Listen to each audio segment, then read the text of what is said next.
आज मैं आपको बताऊंगा कि पीपीएफ यानी पब्लिक प्रोविडेंट फंड में क्यों इन्वेस्ट करना चाहिए। पीपीएफ एक इन्वेस्टमेंट स्कीम है और साथ ही आपके रिटायरमेंट के लिए एक बेहतरीन प्लान है। पीपीएफ को लॉन्च किया गया था 1968 एक सेविंग यानी बचत योजना के रूप में, और ये EEE स्कीम के अंदर आती है। इसका कारण है कि जब आप इसमें इन्वेस्ट करते हैं तब आपको एटीसी के अंदर छूट मिलती है, इसके इंटरेस्ट पे कोई टैक्स नहीं लगता, और जब आप इसको रिडीम करते हैं उस टाइम भी कोई टैक्स नहीं लगता है। तो देखिए, आपको एटीसी डिडक्शन मिलता है, इसमें इंटरेस्ट इनकम भी एग्जेम्प्ट है। और तीसरा सबसे इम्पोर्टेंट महत्वपूर्ण फ़ायदा जो पीपीएफ में इन्वेस्ट करने पे आपको मिलेगा वो ये है कि जैसे समझिए आप पे कोई लाइबिलिटी है और आप उसको वापस पे करने में सक्षम नहीं है, उस टाइम पे कोर्ट आपकी प्रॉपर्टी अटैच कर सकता है, यानी आपको प्रॉपर्टी बेच के आपकी लाइबिलिटी क्लियर करनी है।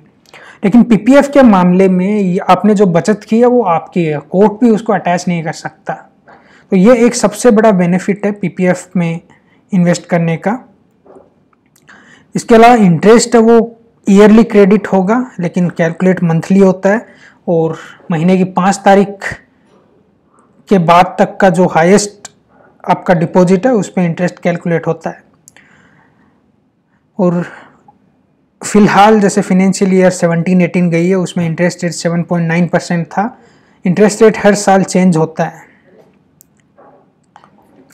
और इसके कुछ फीचर्स पीपीएफ के हैं, जैसे कि मैच्योरिटी पीरियड 15 साल है, 1 साल में आप 1.5 लाख से ज़्यादा इसमें इन्वेस्ट नहीं कर सकते।